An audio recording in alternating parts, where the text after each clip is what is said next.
Good morning, student. Myself Ariyub Meena, working as a lecturer electronics in Government Polytechnic College, Dausa, Rajasthan. Today we discuss about the demultiplexer. In last class we discuss about the mux, and today we discuss about the demultiplexer. ठीक है, तो demux that is known as a demultiplexer.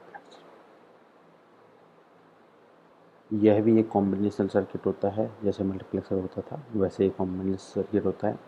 इसके अंदर एक input होता है तथा multiple output होते हैं, तो इसको it is called single input and many output. तो यहाँ पे एक इनपुट और ये इसमें multiple output. It can be denoted like this. Okay, this is the block diagram of demultiplexer and demux can be represented by 1x4, 1x2, 1x(n) या 1:4, 1:2, 1:n. There is 1 represent the input and 4 represent the output, and input or मतलब 4 represent the output. It has selected lines and control line also same as a multiplexer. If output is 4, then it have a 2 select lines. If output is 8, then it have a 3 select lines. Okay. So demux is a combination circuit which have one input and many output. On select input, input is transferred to any of the output. तो input इनमें से किसी पे भी transfer हो जाता है। किसके माध्यम से होगा? ये सेलेक्ट लाइन और कंट्रोल लाइन डिसाइड करेगी। ठीक है, तो also known as a 1 to many circuit, इसको ये 1 to many सर्किट भी कहते हैं, इसको डेटा डिस्ट्रीब्यूटर भी कहा जाता है।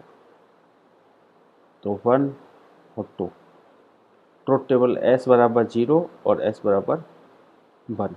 जब S बराबर 0 होगी तो इसका मतलब 0 और I, तो इसका मतलब वाई नॉट पे वैल्यू I।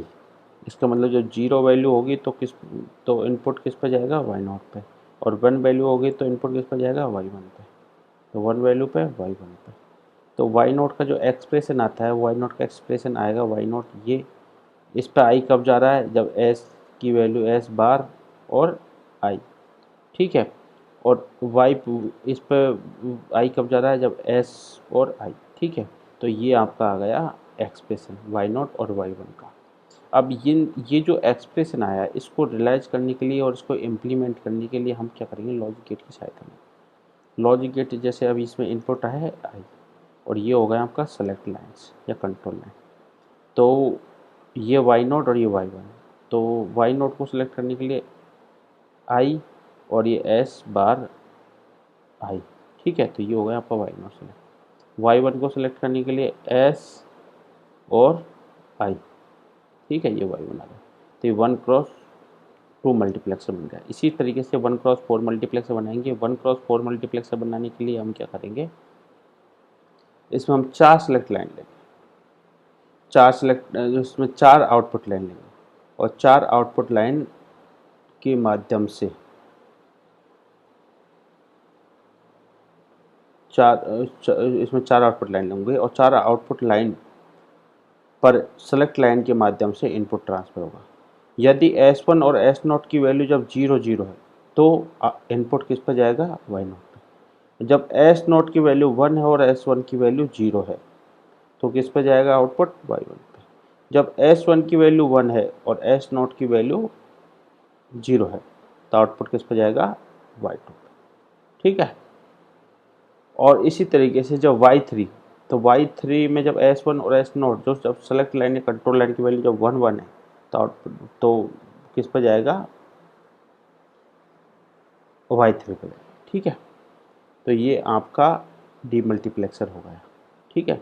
तो डीमल्टीप्लेक्सर में बेसिकली क्या होता है? डीमल्टीप्लेक्सर में जो आउटपुट होता है वो एंड ऑपरेशन के माध्यम से दिखाया जाता है, एंड ऑपरेशन के माध्यम से दिखाया जाता है। यदि मल्टीप्लेक्सर आपका डीमल्टीप्लेक्सर 1x4 होगा तो इसमें कितने एंड गेट की जरूरत पड़ेगी? 4 की।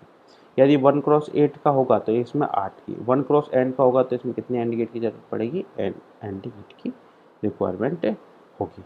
इस प्रकार से आपका ये डीमल्टीप्लेक्सर जो वाला चैप्टर था वो ख़त्म हुआ। नेक्स्ट क्लास में हम कोई नेक्स्ट टॉपिक लेके आपके सामने प्रस्तुत होंगे। Thank you.